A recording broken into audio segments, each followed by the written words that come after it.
Alrighty, folks. Thank you so much for sticking around. I am very excited to let you know that we are ready for our final run of day one of Fastest Furs Fall Fest 2024, and it's going to be a run of Rain World Downpour being done by ICED. So, ICED, how you doing?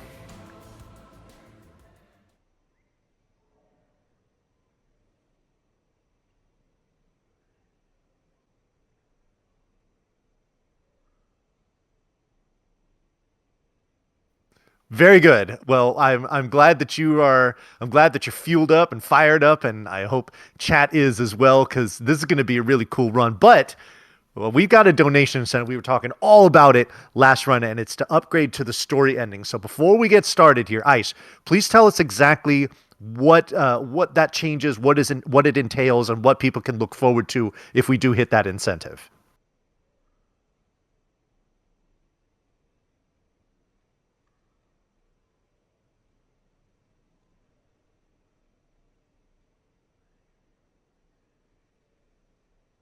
Ice, hold on, just a second. I'm just being informed that they can't hear you on stream, and and I don't want them to keep repeating everything. So let's see if we can get that sorted out, and then we'll kind of do a little reset on the whole explanation there. Okay.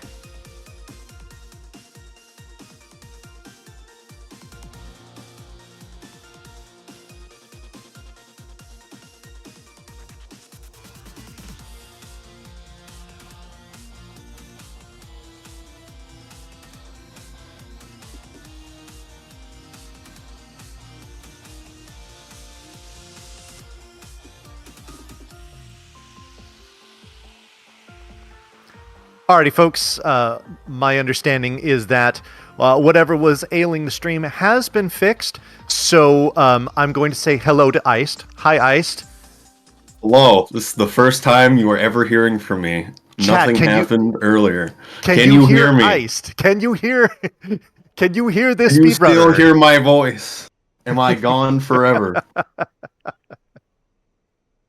Alright, it kind of seems like y'all can hear me. Alright, sounds good to me. Ah, fantastic. Alrighty, so let's just go ahead and do that all over again. All right, everyone, we are about to get going with a run of Rain World Downpour being done by ICED, and we have been talking plenty about the donation incentive for this run, which is upgrade to that story ending. So, ICED, I'd like you to take a minute to explain what exactly that entails, what that changes, and what folks can look forward to with this donation incentive, assuming that it does get met. So the one question that I will have is should I give a longer explanation or a shorter explanation? Because we could talk for a while of what really is going on. But the main thing, just for people at home, so you understand, is we're going to be doing any percent to start with, and there'll be a point about 30 minutes in the run where we need to deviate if we are going to do the story run. And the main difference with the story run to the 80% run is that at a certain point, we need to immediately go straight to the end. While for the story run, we will be doing two other things that are very important that are happening in the world, essentially. And Alrighty. so I guess the question is, I can go more into detail. For right now, that is the base idea. Well, very good. I appreciate that explanation, and I do want to let people know that we're at $444 out of the $500 that we need to meet that incentive. It's only $56. We are so close. So, folks, use the donate command in chat, get the link that you need. But assuming we do hit that incentive, and I'm confident that we will, that doesn't mean that we're done. We still want to keep raising money for Trans Lifeline. We still want to keep bringing in all the money for a worthwhile cause. And I tell you what, let's hit 3,500 during this run. Let's set that as the next bar. I think that's pretty good. So make your donations. I'll read them on air and all that good stuff. All right. Well, I tell you what, let's not dither around anymore. Iced, I'm going to hand it on over to you and go ahead and kick this thing off. Okay. All right. Sounds good. So hello, everyone. My name is Iced. If you are here from the Rain World side, you know that I am one of the people that runs the Rainworld speedrunning leaderboards.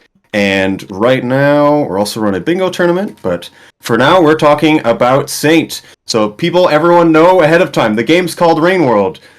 We're not going to see any rain. Instead, we're going to be seeing snow. So right now, I'm going to be holding S while we are deleting the save and restarting here, and that skips the starting cutscene, and then we'll get started. A lot of things are going to happen here. I'm going to try to talk really fast to go through it. Essentially, here we are. Is already a blizzard.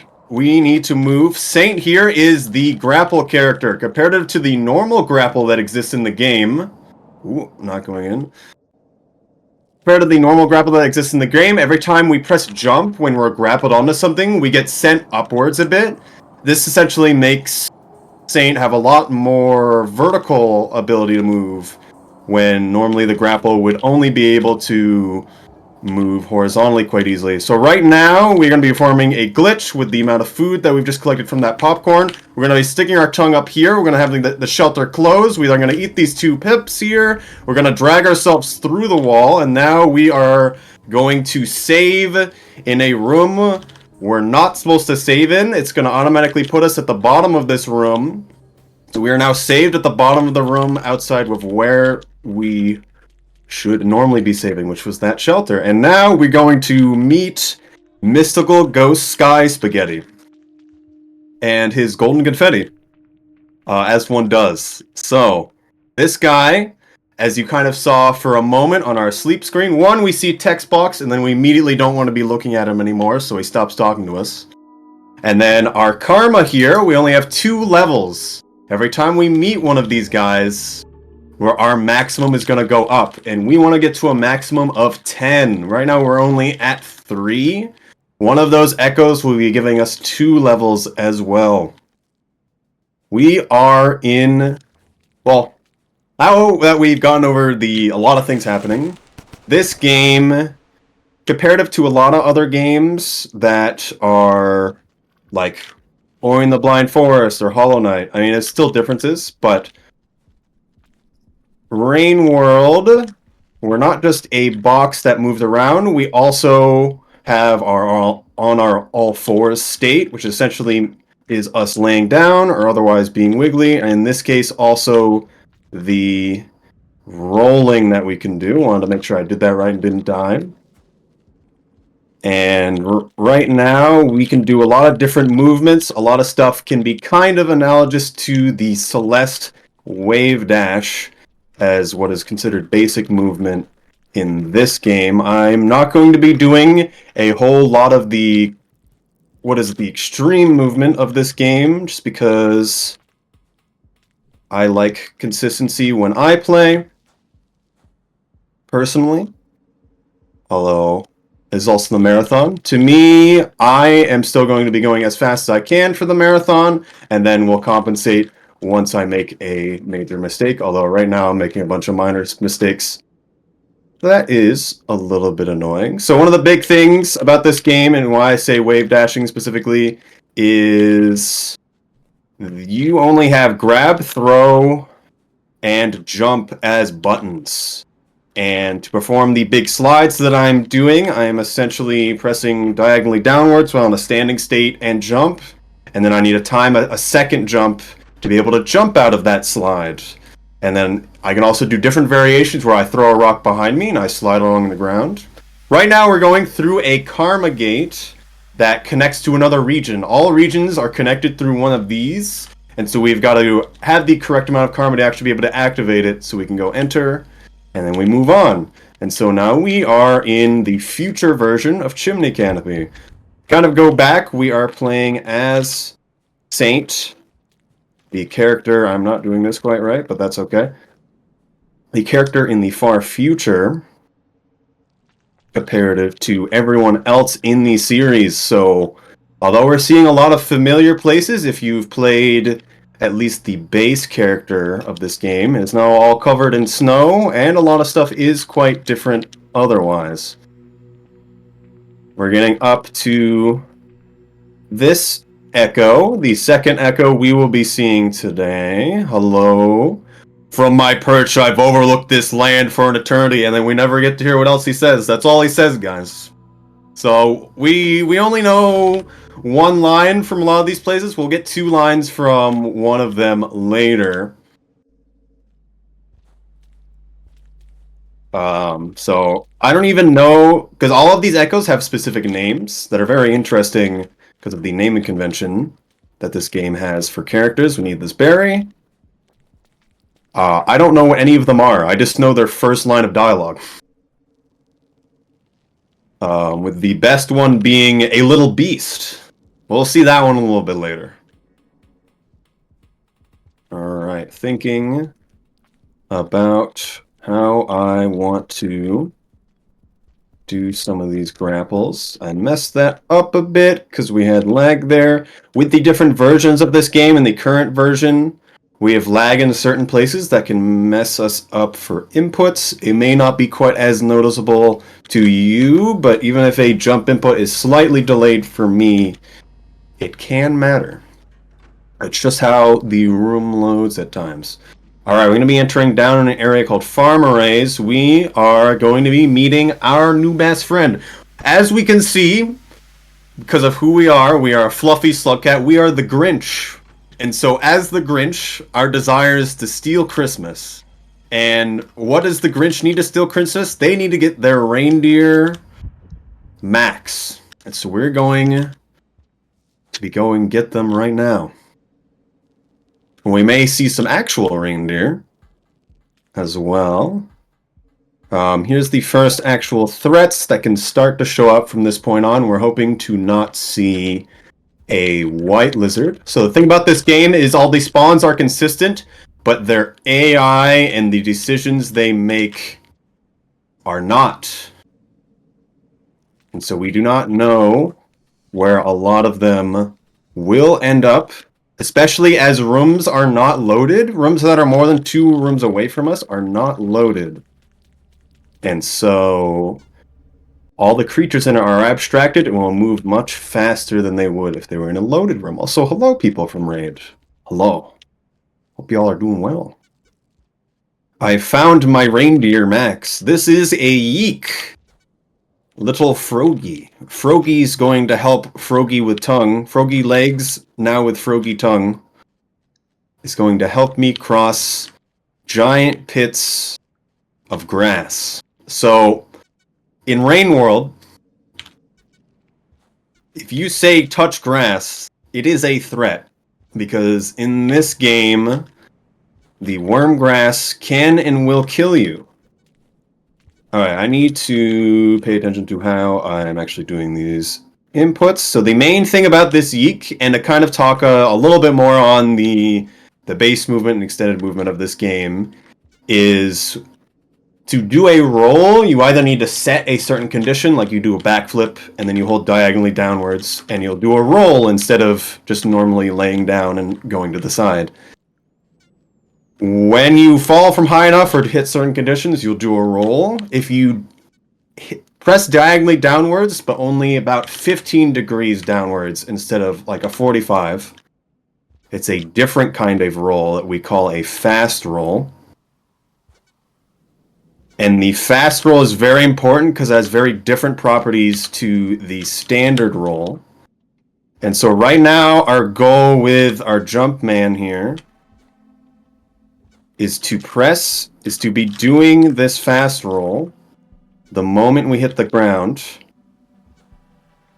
Do a roll for a slight moment and then press jump. If I press jump too early, I won't get the big jump, and it also won't be as far horizontally as well. So if I mess up while jumping across that worm grass there, I will die. And we'll get sent back to our last save. We have our last section here.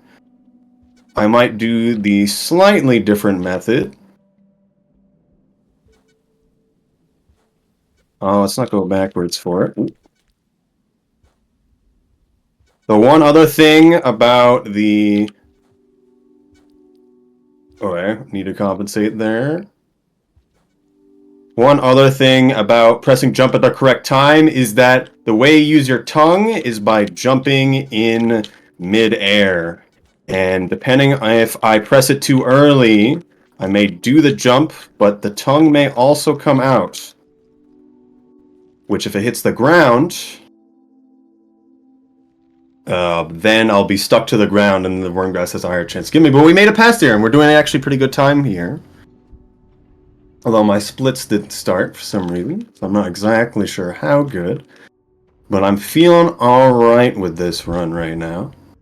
So here, there is technically a strat I could be doing where I sit in the shelter and wait. Now that's kind of like a weird thing to think about, but I talked about how unloaded rooms, the creatures in them, will abstract and actually move faster. If we wait in the shelter, all the yeeks in this room abstract and have a higher chance to just move to the surface, so I don't have to go in crawling after them.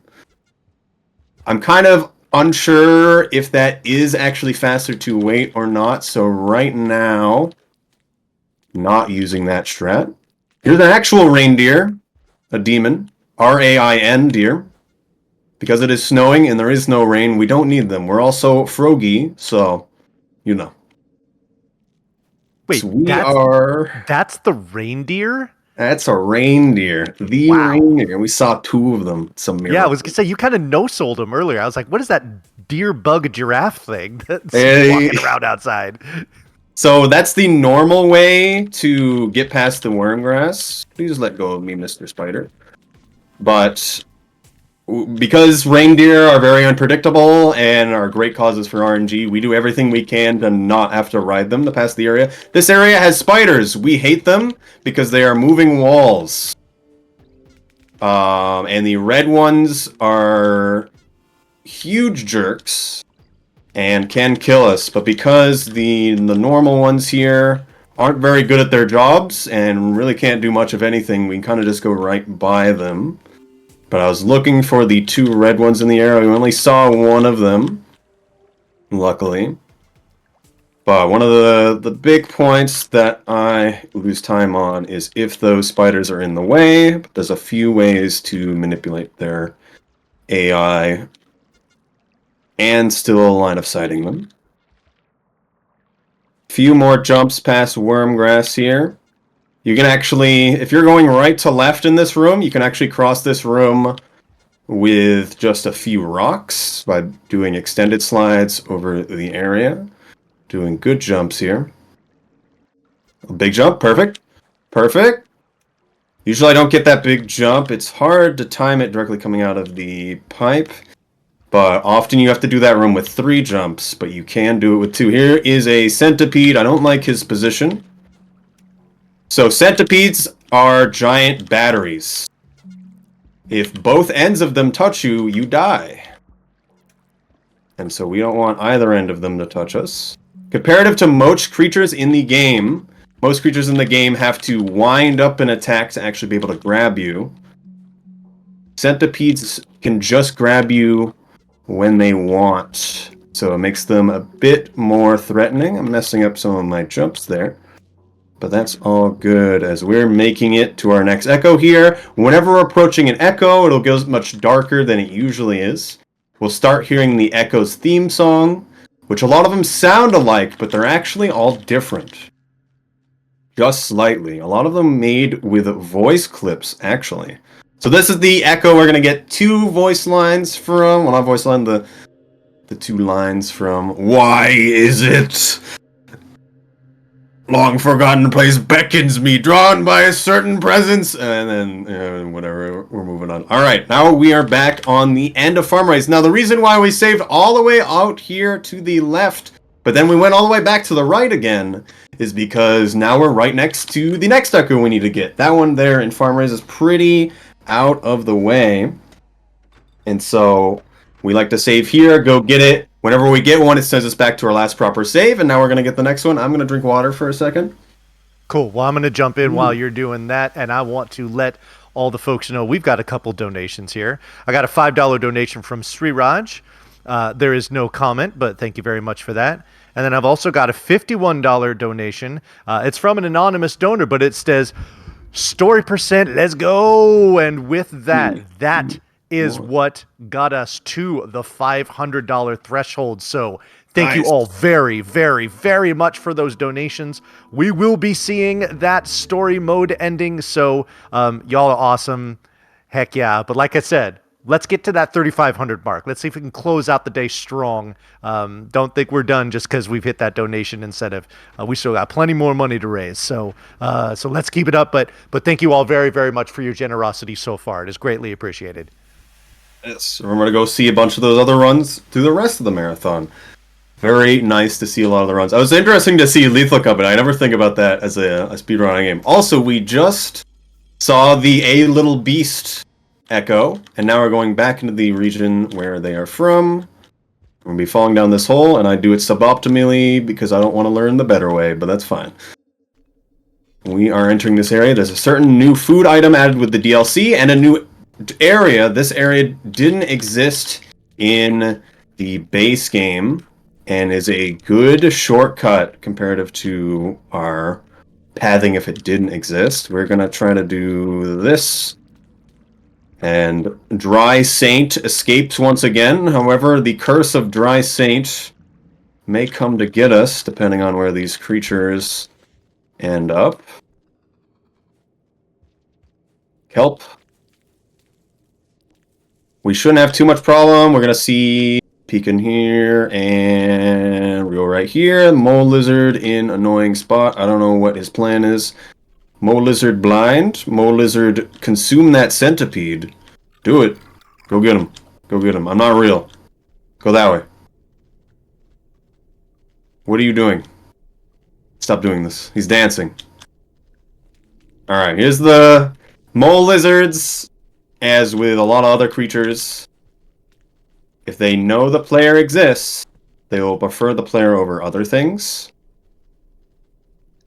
Especially for performing well, there's a bit of a dynamic difficulty to the game that with Downpour scales with how many regions you've entered as well as how many times you've survived in a row. And so creatures will focus more on you, as well as there's the chance of when they bite you, there's a chance for them to kill you. For Saint, though, it's 100% all the time, so it doesn't matter to us. But how much they care about us existing is one. So one thing, if we're not really paying attention to it because it's just in part of the route already, is that I need to eat a certain amount of food to rest. I don't actually need to eat it, but I do need to at least carry it into the shelter with me. There's a mole here. We're all good. And so the new food that I was carrying into the shelter... Those are both worth 2 food. We need 4 food to sleep, so I just grab 2 of them, and I walk into the shelter. We are hoping for a rock here. There's no rock. Don't do it to me, okay? Very good. Right there, in that little dark pit between room shortcut and the in-room shortcut. If the spider is there, they can just grab you, because it is a red spider, and we hate them. All Saint players... hate red spiders. So we are in filtration. For a lot of players that aren't as experienced with it, it's definitely a lot scary because there are those dark places that you don't entirely know what it looks like. But once you know, it's not too bad, as well as you know how to know if there's a spider there or a mole lizard or otherwise. We're going to be entering a area that's specific to Saint now. So normally this is drainage system, one of the water areas, but now it is undergrowth. And we're going to be seeing a lot of different things. We're also going to be seeing one of the more interesting echoes to me, because this one isn't normally here, and also has very interesting line of dialogues that I really like. So, because the story run was met... I get to talk a little bit about that. We'll talk about that more. We can also talk about a bit of the lore of the game, although in a lot of cases of just how the game is, doesn't matter as much. When it came to base game, the background lore is kind of just as a backdrop for us as a creature existing, but with Downpour, the game is much more character-driven, especially as our own characters. And so we get a lot more forefront of a lot of the story, which I'll talk about a few things. Also, one thing that I just passed, we saw those spiders there. If a spider enters the room that I'm in right now before I do, the spider will be put to sleep and will be unable to move, and it'll be stuck in a one-wide pipe, and we cannot move them. There's actually a way to get it out. One and down. Okay, good. And then the way to do it is actually to unload the room, and then it magically disappears. I don't know if that really made sense what I said, but there's weird unloading room shenanigans in case a spider gets in our way, but one did not, so that worked out. We're now going to deal with the split that caused a lot of pain to me in some recent runs. For the Rain Worlders here that saw some of my posts recently, actually got world record in the story category just last night. And that run actually had a death, losing me quite a bit of time, and I actually should have reset during this cycle, but I was able to do a much later cycle better than I ever had and regain all of that lost time. So I'm going to be paying attention to this part. This is really unfortunate. I'm going in, though. We should be fine. I got to wait. Okay. Centipedes, if they can't get both of their heads to you, they will just let you go. And so, after a certain time, so the only way I wasn't going to die there was if I didn't move and didn't do anything. Hitting it with a rock wouldn't have helped. Ooh, our grapple. So these are the guys that we hate. These are the Miros birds. So they don't go between pipes like we do. They actually travel off-screen through the side exits that we can't normally take. And we're supposed to see them in the past room and this room, but we aren't really seeing them at all. There's like 8 of them. And we saw 2 of them, and they didn't even know we existed. We're hoping for no centipede here. Yep. It's always reassuring to know that no matter what video game you're playing, you can rest assured that birds are jerks. Yes. We hate strange metal chicken that constantly bites even though it doesn't know you were there. We're actually with the this mouse, please let me out. Okay. One thing that Downpour also brings in that we're going to see is that there's actually flying versions of those guys, and hopefully we don't see them much. It's just as bad as you think it is. They're probably the hardest creature to deal with in this game. We're also playing as Saint. I don't believe I said it earlier, but Saint... Oh, we don't want to die that guy. Saint cannot throw spears like all the other characters. And so they have no proper way to attack anything. They can just throw rocks, which does 1/100th of the damage of a spear, and stuns them for a short amount of time. We're going to be entering Shoreline now. And we'll be getting our second to last Echo here. At which point we'll be saving at one of our central shelters that we're going to be at for quite a while. Going to talk a little bit about some of the lore of this game. So the big main thing before any of this happened is these creatures called the Ancients, or a species called the Ancients, or maybe they just call them the Ancients now because they no longer exist after all that time ago. And they figured out, under certain circumstances, and going into void fluid at the bottom of the world, that you could escape what exists in the world as the cycle of death and rebirth. And that's why none of them exist anymore. The whole species doesn't exist. And they left these giant metal boxes with robots behind to solve the problem of helping all living things to exist while they themselves made themselves not exist anymore, as they felt that that was the best thing they could do for the world. This is not a great situation for me. So snails, because the Grinch here is made of glass bones and paper skin. If a snail pops next to us, we get stunned for extreme amounts of time. And if we are in water, we immediately have zero air anymore. So essentially we have a seizure, and we intake all the water immediately. If we are in water, we might as well die, and otherwise it's just a massive time loss. So making sure you deal with those guys is important, and not bringing the jetfish that we passed by is important, because the jetfish will set them off around us. Alright. So here we are, we're saving in Shoreline. One other thing to talk about. Ooh, if you wanted to say something. Yeah, I was hoping to jump in here if I could, because the donations have been a little sleepy lately. So All right. while this is the final run of day one, day two is going to get started real soon. It's going to 9:30 Eastern tomorrow morning. Day two of Fastest Furs Fall Fest 2004 will get going, and we've already opened up some of the incentives for the runs that you'll see tomorrow morning. There will be a run of Hello Kitty Roller Rescue, and there's got a character bid war for that one. Your choices there are, of course, Hello Kitty or Bad Bats Maru. So if you'd like to see one of those particular characters, get your donations in for that now. You can do that.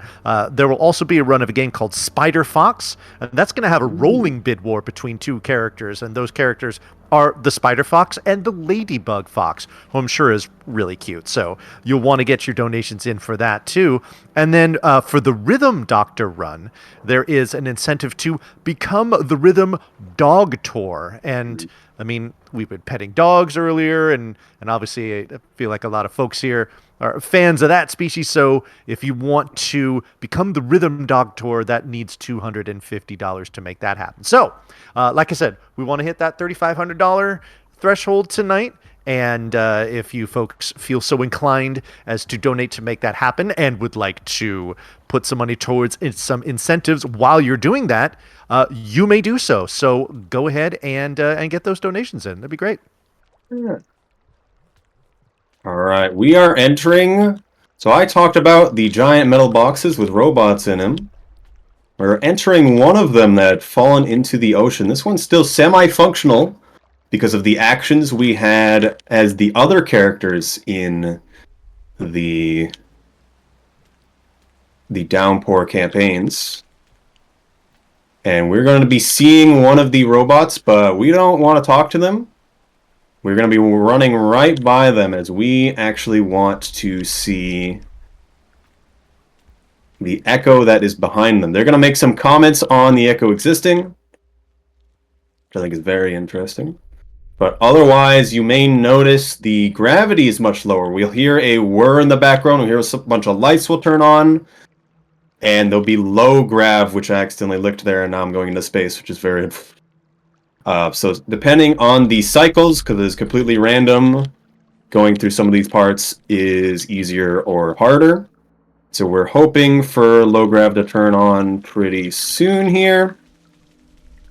So to talk about Saint movement, I know what it kind of just looked like. You press jump in the air and it brings the tongue out, right? But it's a little bit more than that. Turned off right at the bad time. It's a little bit more than that. Whenever you press jump, it'll bring the tongue out whenever you're in midair. But there's essentially 3 different modes to it. If your last press input was either left or right, and you press jump and you're holding no input of left, right, up, or down, the tongue will go at a set angle diagonally in the last left or right direction you pressed, which is useful for if you need to go past poles and you don't want to grab those poles. If you hold up, there's like an auto aim. It'll grab anything that's above you.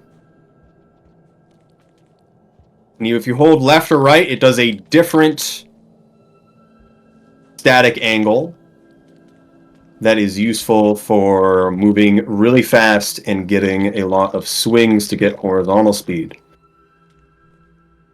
Bit like right here. Gonna fall down the middle. I got stunned there. It's unfortunate.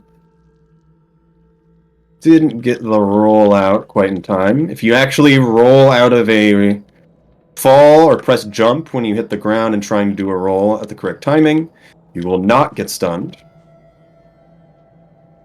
Right now we're driving past this slightly annoying terrain. Not too much that we can do for optimizing, especially with the water here. As with physics, whenever you throw an item forward, you get brought forward as well. I'm sure that makes sense. So in a lot of cases where we need extra speed and we can't get it normally, or extra distance in the air, we will be throwing things forward. 3, 2, 1. You stand upon our creation. And this is our second to last echo here. So here is the cycle that we would deviate from the any percent to the story run. Now I talked about these shiny metal boxes with robots in them. We passed Moon there, and I kind of didn't say anything about her. I'm sorry about that. But we'll be seeing them again a bit later. The big thing about these robots are they try to find a way to ascend everyone, essentially. So everyone can ascend the cycle of life and death. And they were written with a taboo, so they could not do so themselves. I'm going to try cool thing. Needed to slow down there, because I didn't do it quite right. Usually you can do that much faster. But essentially they can't ascend themselves, they also can't die. And so with all their equipment just slowly deteriorating, they're kind of just sitting there, slowly becoming more and more senile, unable to do much of anything. And I'm not going to go in the total story of what happens between the iterator we just met that went into the ocean and the iterator we're entering right now, which is completely crashed in the ground. Yes, they were right next to each other. Because they're both water-cooled computers, they need their own amount of water. And that is because of the great amount of water that they are essentially putting into steam, because of their calculations. They are the reason why it rains, but because both of them are no longer functional, really, it is now snowing instead of raining because there's no heat from the steam, and there's not as much water in the air as well. The deviation from the any percent run is to eat this food here, as we would not be saving in this next shelter we're going to be passing a bit soon.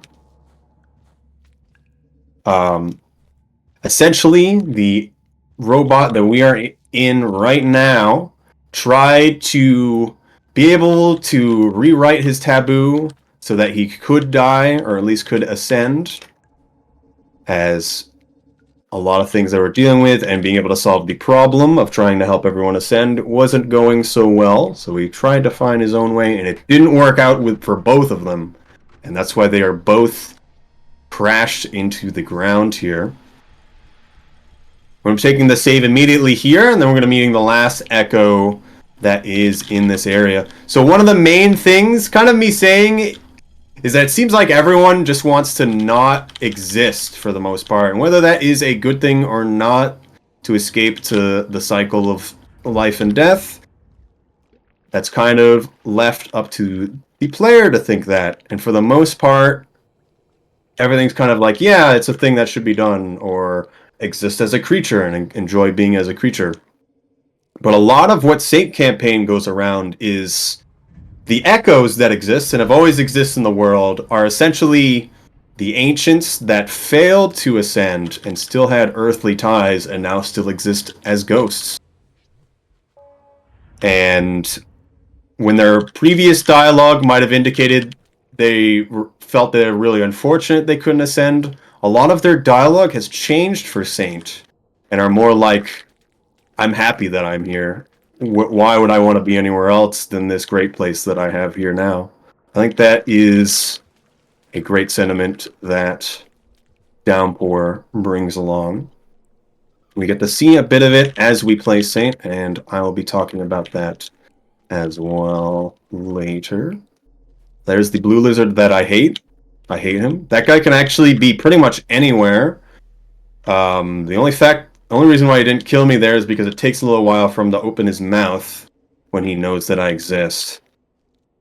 And so I was able to get back into the pipe there. We're going to be searing our best friends, the Miros birds, in this room. We're going to have to cross this room a second time a bit later, because we have to go back here after we get the echo.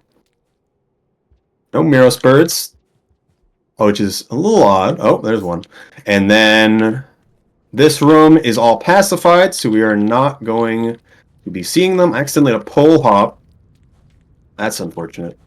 When you do very advanced tech accidentally and it messes up what you're trying to do. Yes. I love that. Alright, no spiders falling asleep in the way. And then I'm not going to do the stupid strat that can kill me. No one who knows what I'm thinking about. Say that's going to happen again, because that did happen on Tuesday. I can do something else slightly faster, like a quarter of a second, but also can just kill me. So we're not going to do that. I'm going to take my time. Because this run is going pretty well. I'm not sure how it's comparing to my run yesterday. But not having any major deaths is a major thing. But a lot of the sub-optimizations that I'm kind of messing up because I'm thinking about talking, I'm not able to do fully correctly. Because Rain World is how it is, and that we have our all fours state, and just how fast we enter pipes, because we want to go head first if we can. There's a lot of just parts where you can just lose fractions and fractions on a second, but they add up a lot faster than you think they can. Alright, you can fall off the bottom of this room and die. So I'm not going to do the slightly faster strat that can kill you. See this guy? Our presence has been revealed to you now, young one. And now we are at our full karma. And so this is essentially the crossing yourself out. We've gotten the maximum karma. Saint's intro cutscene hinted that we really wanted to get it. And now we get this cutscene and we're like, huh, what does that mean? Why would this show up? And now we get the best tooltip in the game when it shows up. While in the air, tap, jump, and pick up together to take flight. So if you've been playing this game, you kind of see that and you're like, what? What did you just say to me? Because although a lot of the Downpour characters have a lot of extra abilities, the fact I can just do that is not really something you think about. So now this is a energy management sim, as all of the little green circles are how much energy we have of this ability. If we don't use it for a bit, we'll start getting it back. There is scavengers here. They appear to not be getting in my way. However, the blue lizard is in a bad spot. The other part of this ability is I can move it around, and I just brain blasted that guy, and he now has ceased to exist in all timelines. He was never real. A different one will actually spawn next time, but it doesn't count as us killing them, which is very interesting. Alright, I didn't like that pipe just flashed. That means there's something else on the other side. That means it is scavengers. I love that for me right now. Please get out of my way, sir. Good sir. Okay. Goodbye. So you could consider scavengers to be a NPC player, and they have their own rep system that you can become friends with them like you would with a human. Everything's non-verbal, however. So a lot of becoming friends with them is understanding a lot of non-verbal cues. Don't like this blue lizard when he shows up. Usually he's not in our way. We've got this big gap here. And then we're going to be meeting our friend Pebbles. So, as we can kind of see, Pebbles' facility's not looking too hot. We've, in all of the previous campaigns, have gone through this area quite a lot when he was fully operational, when he was slowly decaying, but now, this is the only campaign, he's fully fallen over. And we can hear a familiar song in the distance And then we get to see Pebbles. He's listening to a really old song, and I'm going to brain blast him, and I'm going to quit out immediately. And that's about it. Now he's dead forever. Hooray! All right, so now we're going to go over to our other friend, Moon. So essentially what we're doing as Saint is we have the ability to ascend things and raise their karma just like how the Echoes did to us. And so we're going to Brain Blast Pebbles and Moon so that they ascend themselves. Because that's something we can do. And it's to a lot of people, it's considered something that is canon as well, that they do that. Although there's a lot going on with Saint that I'll talk about when it becomes a bit more relevant. But essentially we're going to be sending both Pebbles and Moon by brain blasting them and making them explode. So I know there's a lot of IT people who might relate to that.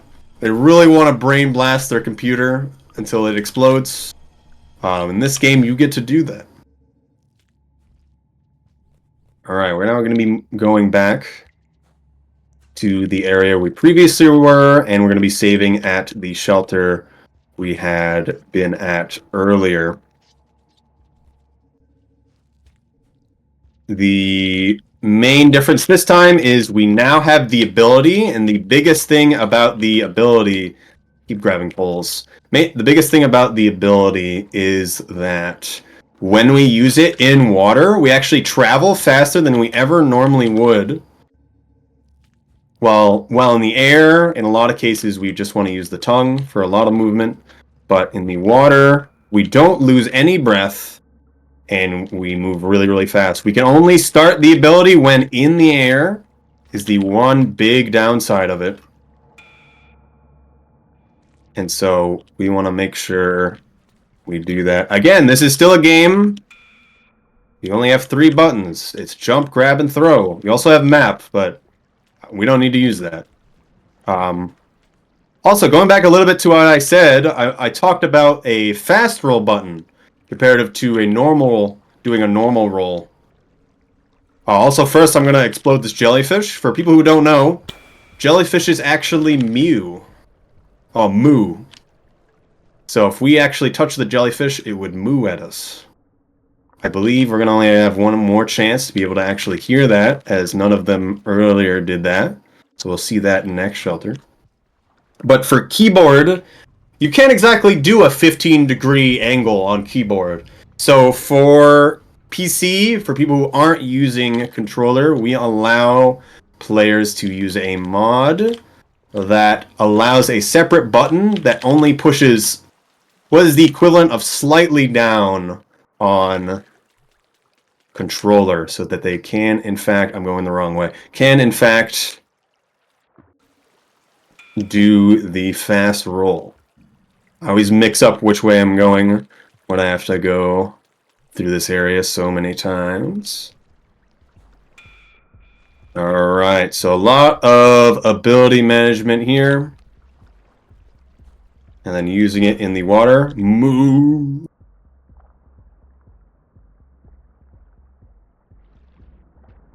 I'm gonna jump in here for a minute if I could. Yep. I've been spending a lot of time watching this really fascinating game. This game is super cool, but I've also been spending a lot of time looking at that 3,225 number, and I'm kind of getting tired of looking at it. I want it to go up. So, folks, we've got open bid wars and incentives for the runs for tomorrow morning.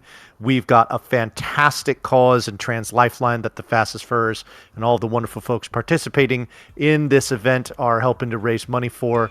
If you want to donate even $5, can we do a $5 train? Can we do $5 something? I would love to get some more donations here. Remember, I said I wanted to get to 3,500 by the end of today, but I can't do it myself. I need to have you folks donate if you would. Again, if you want to check out the incentives that are coming up tomorrow, there is an incentives command you can put in chat, and that'll get you all that info. So let's get those donors in, yeah? Yes. A lot of those incentives, I always recommend it. Also, we saw a giant eel ate our jellyfish friend. Very unfortunate. Also, one thing for Saint I didn't really state, we can't eat meat but we can eat the insides of jellyfish. Jellyfish are not meat, guys. Jellyfish are also slime mold that is found inside underground areas. I always think it's funny to think about that. All right. Hello, moon. Explode with mind. I miss, guys. I'm horrible. Oh, she's dodging me now. I could not keep going to the farm. We only have a certain radius, but we got her that time. She was dodging us. Fighting back. All right, the biggest thing we need to do now is just go straight to the end. Now, the traditional way to end the game, at least for Survivor and Monk, it's different for the Downpour characters. They all have a story ending. But for Survivor and Monk, we get to our maximum karma, which is the karma X symbol. And then we go to an area called Depths at the bottom of the world in Subterranean, which we were at earlier. So we're going to be going back there now. And I'm hoping for my Jetfish friend to show up here and there'll be no Miros Vulture. That's good. And hopefully, I do believe there's a potential random salamander spawn that I don't want to see. Here's our Jetfish friend. What a nice man, spinning in a corner for me. Get up here, throw it the other way. Kind of a weird interaction that just happened there. I threw the Jetfish off to the right, but whenever the head touches you, or touches anything, it actually does a small amount of damage and will stun whatever it hits. And so we actually stunned us and brought us off the ledge there for a second. We as a player have a static 1 health, so if something can't do a flat 1 damage, it can't actually kill us. Is the main thing.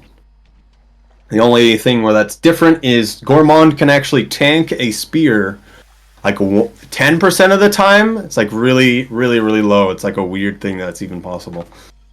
Also, yeah, remember, even if you can't donate today, think about donations or at least watching the event through the rest of the event this weekend and tomorrow. Well, Iced, I got some good news for you. I got a couple of people that just donated a minute ago. Can I read Nice. those? That would be great as I grapple through the top of here. Heck yeah. All right, cool. We got an anonymous donation. It's $25, or an anonymous donor, $25. And it says, let's get the train rolling. Yeah, let's do that. That'd be awesome. And we got another $25 donation. And this one's from Drecky. And it just says, wah, wah, wah, wah, wah, wah, wah, wah, wah. Hello, Drecky. So Drecky is another runner of Saint here.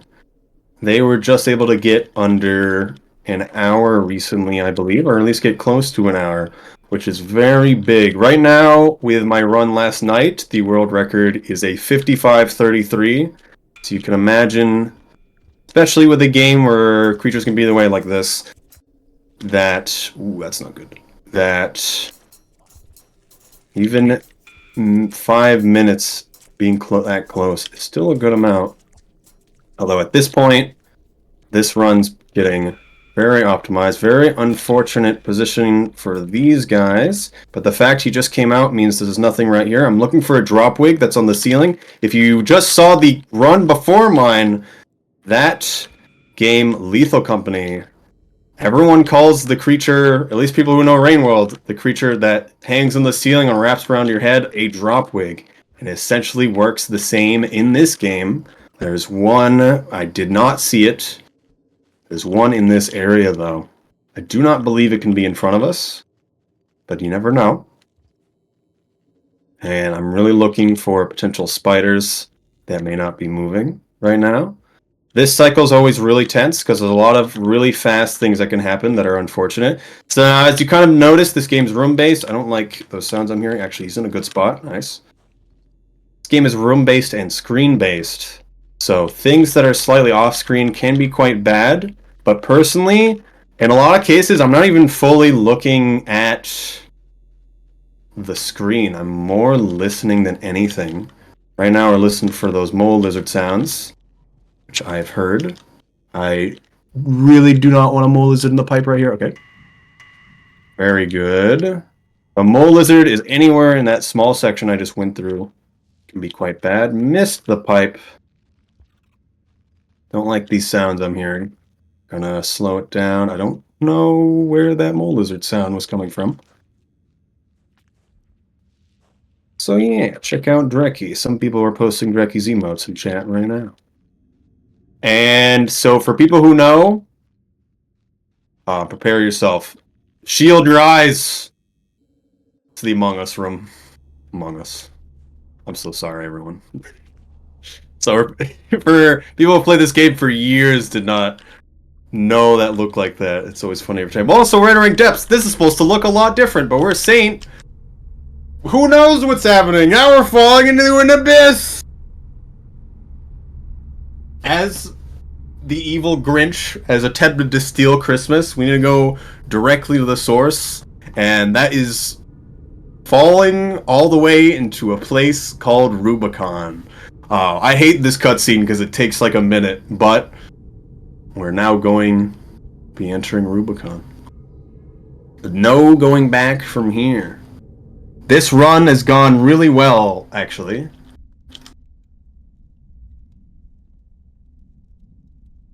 Especially with no major deaths. Alright, Rubicon, the evil land. Everything. So, as with any time in a video game you gain a god ability, you need a place where you can properly test it. Because there really isn't anything that can contest us in the normal world. But now there are these guardians here in Rubicon. Takes 3 of our hits here to actually kill these guys. And they also lock in... They lock us in the room when we enter, and then will forcibly spawn creatures to kill us. This first one is more a tutorial one, and the pathing that we're going to take makes us dodge a lot of them. There's still a lot of really bad creatures we need to worry about. So if you also have played this game and know the different types of... Oh, that's really bad. Oh, no. Oh, our first death there, only in Rubicon. It was right at the beginning of Rubicon, too. So that's pretty good. Don't know why it didn't hit him. I wonder if it hit the pole in the foreground instead of actually hit him. I believe that's a thing that can happen. But I expected that to kill him there. So, for people who know, lizards are all very different. A lot of my emotes are a lot of different types of lizards. And their different personalities. Because they all act very, very differently. Let's actually move up. The lizards here are red lizards, but they look like golden lizards. So red lizards are the most aggressive of the lizards. They spit at you, which can interrupt my ability. They have a tongue to reel us in. And their bite is always lethal, and they always will constantly attempt to attack you at all times. And worrying about where they may be is a big thing, because there's a lot of things. We're getting a red spider this time. Red spider is just as bad because they fire tranquilizer darts at you. And that's no good. Also, if it gets close range, it can just grab you, which is also no good. Please enter this room, sir. So you can pipe juke enemies if they do in fact enter. So that's what we're going to do there. This is unfortunate. Spit from off screen. It's better than them just falling on us and killing us. So that is preferable. But Rubicon. Biggest thing about Saint. And so we are actually going to be traveling through different... Oh, the red lizard is going to appear right there. I need to make sure I do this right. We're going to be traveling through essentially remixed versions of rooms from the game, from all the regions of the game. And there's also going to be Kool-Aid as water. The Kool-Aid will kill us instantly, as you can imagine. We'll go up, and then we'll go down. Okay, good. And the Miros vultures, I don't believe we've had the pleasure of seeing just yet. Like the Miros birds, our Miros birds that fly. The very important thing to know is that when they're abstracted and you go into a room and load the room, they can appear in any one wide pipe. So they could be literally stuck in geometry despite their size. We saw one for a moment there. They know we're here. They're hunting us, guys. It's already over.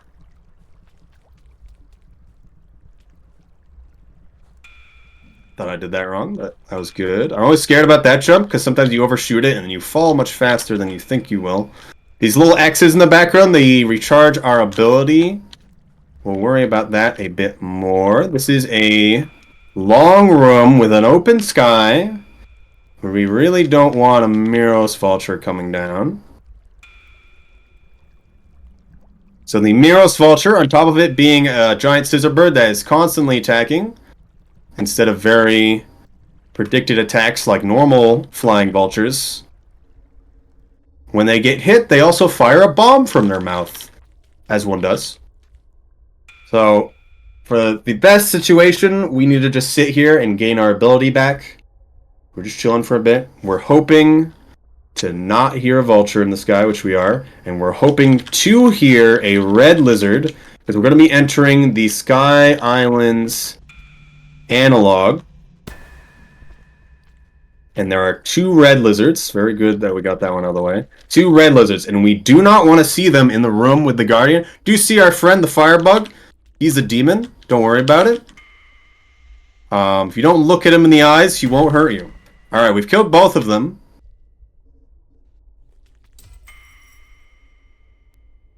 Hit 1, 2, 3. Very good that worked out like that, because the moment you enter this room, you're locked into this room. And so if there's 1 or 2 red lizards in here, or a Miros Vulture has already descended, it's not good. And when you're this far into a run, and then you're like, wow, I don't have enough ability to deal with these things, and you're in an open room, ooh, it's not good. So if you can get that extra ability amount, and then try to save it just a bit, or even isolate the red lizards and kill them early, then do that. That was actually a pretty fast going of getting by those guys. Kind of greeted there. It didn't work out. That tongue. Also, the cycles exist again. It does rain in this area. The Kool-Aid will fill the room and burn us to a crisp if we take too long. But because we're speedrunning, that really doesn't become an issue unless it is the shortest cycle and I start moving slow. The cycle lengths are randomized. So now the thing about those firebugs is I don't want to lick around them, because if the tongue hits them, they will get really mad and kill me instantly.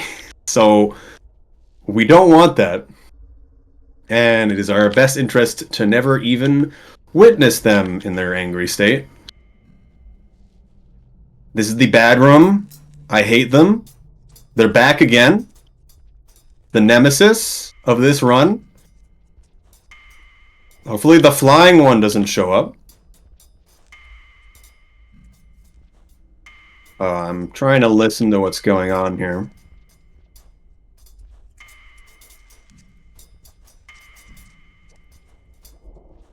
A lot of them stuck here. I'm going in. Another bad spot right here. I hear good things. I'm going to use the ability to enter the pipe so I don't make sound when I'm entering it. I'm going to boost down and then to the right, the left, and then I'm down here. All of these orange lizards can get stuck in the pipes there, and we really don't want that. I'm trying to just not die because this run's pretty good. Alright. There's no more threats in the run. We did it, guys. Very good. But also, we're going to see some weird stuff. So, weird stuff is happening. It's only in our visuals that it is like this. The terrain is still exactly what you would expect it to be. Although sometimes it can make us mess up. The weird stuff starts now, it's true. It only just got weird, guys. It's not 0G, by the way. I love this room, because that room we just went in base game, that is the first room you enter, and you get 0G. So every single time you enter that room, you always know you're in for something.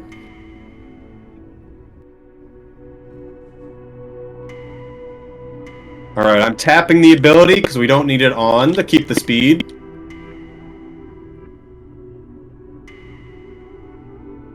And then I'm going to use the ability, and we're going to see Moon and Pebbles. Hello, Moon and Pebbles, hey guys! Oh, we're not going to talk to them, alright.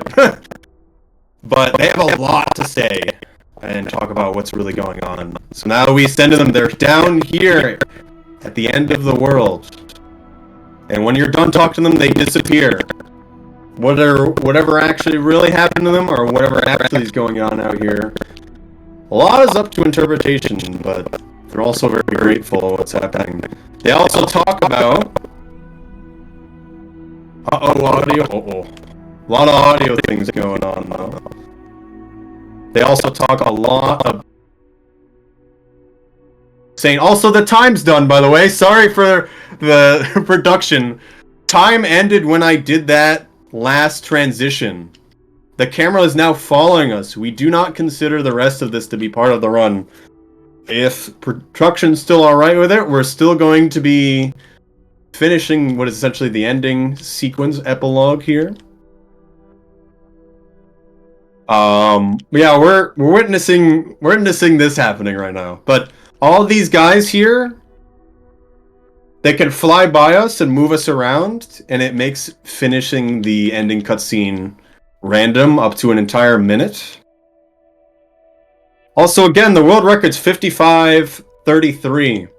So we were only 2 minutes off of it. And a lot of that was really the minor things, because I was focusing a lot more on commentating there. So this was a very good run, given everything was going on. So for people who've also beaten this game at least the one time, you know that you end ascending in the Void Sea, but you're going down. But for Saint, we're going up. So we were already down and ascended, or whatever was going on. And this time we're actually coming back. So we are not just ascending and crossing ourselves out, we're also coming back. And so a lot of what Moon and Pebbles talks about, especially in this ending area where we just passed them, they are talking about how, although their lives are ending, Saint's appears to never end. And so, like the echoes, Saint is a corkscrew that has no end. And as we kind of can piece together from that, Saint is also an echo. A lot of the stuff I wouldn't even consider that we're seeing from Saint is like real. A lot of different interpretations of what's going on actually here that a lot of people can put together. But Saint is attempting to return back to their own place. But there's all these void worms, and they're the ones that are the real boss. So are they just gonna allow whatever's going on to happen? Is the main thing.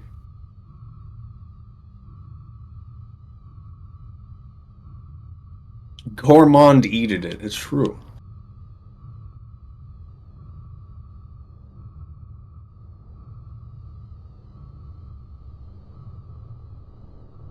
Alright. For a bit, we don't have control. So it's more our character making the decision more than ourselves.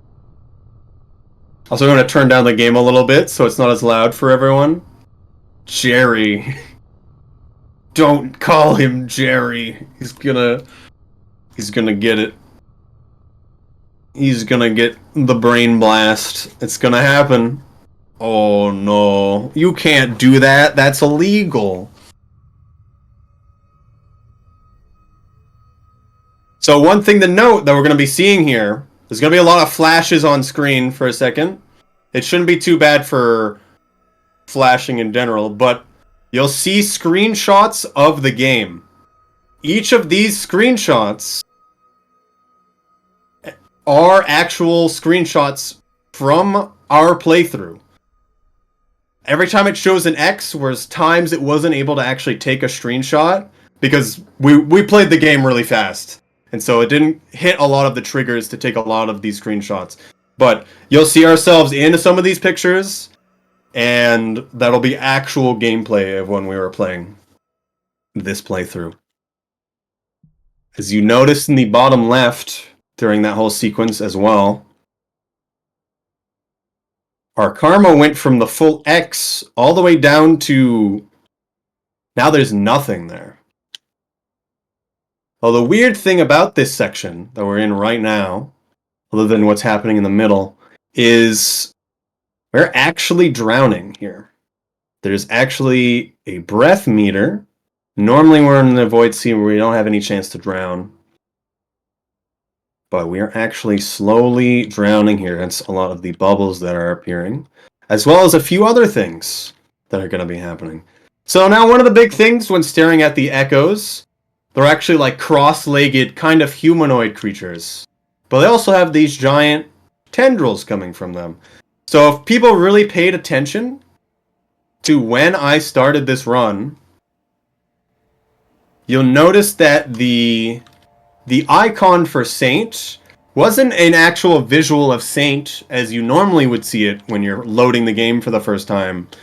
It was actually a visual of Saint with multiple giant golden tendrils and the confetti that we also see that is associated with echoes.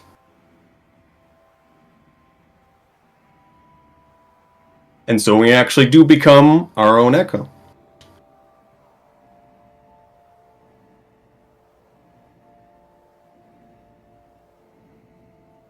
There's a little bit more in the background lore of what potentially Saint is. Some people think they were made by an iterator. I feel like this is something that happened naturally, just like with all the other echoes. They were not created. Although the desire for something to save the robots we ascended, it was definitely a real one. Alright, we're going to be entering the last little section here. I'm going to talk a bit about this game and what it means to me a bit as well as we go into this last sequence. So, Rain World is a game that has meant a lot to me these last few years. I believe it's been a bit over 5 years at this point that I've been speedrunning, and there was a point where I was the only speedrunner. And now at any point there's 20 active runners, there's hundreds of runners since I've been the speedrun moderator for Rain World. And even right now we're running a bingo tournament, which our next match will actually be tomorrow on our Rain World speedrunning channel. And that's full of a bunch of really good people I am glad to have been able to meet.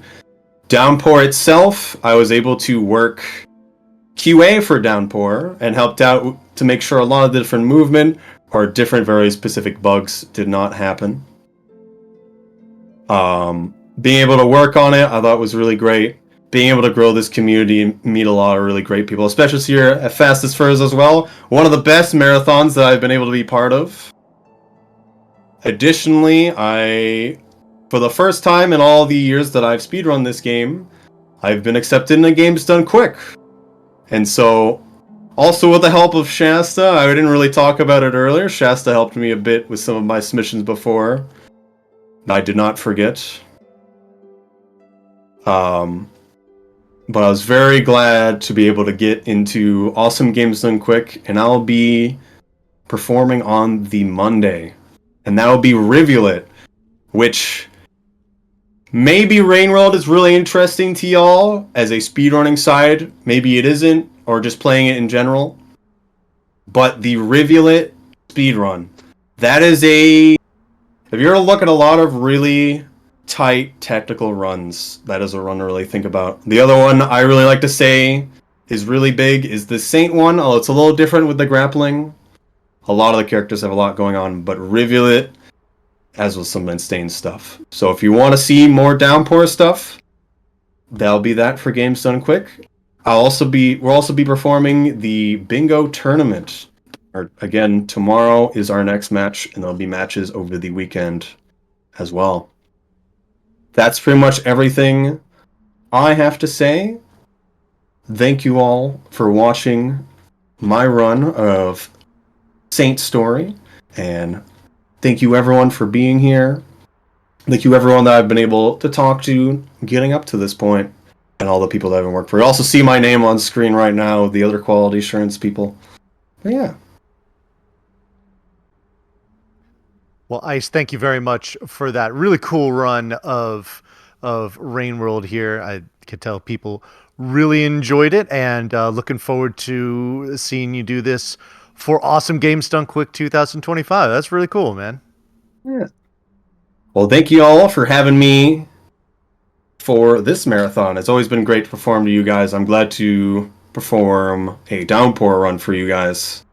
Because I don't believe I was able to have the pleasure to do one earlier, because I was still practicing a lot of stuff, or it didn't work out at the time, timing-wise. Alright, that's it from me, however. Alrighty, well, thank you one more time for Iced for that great run, and but that unfortunately does bring us to a close for day one of Fastest Furs Fall Fest 2024. But we all got to get some sleep. Rest is good. But we'll be back tomorrow morning, 9:30 a.m.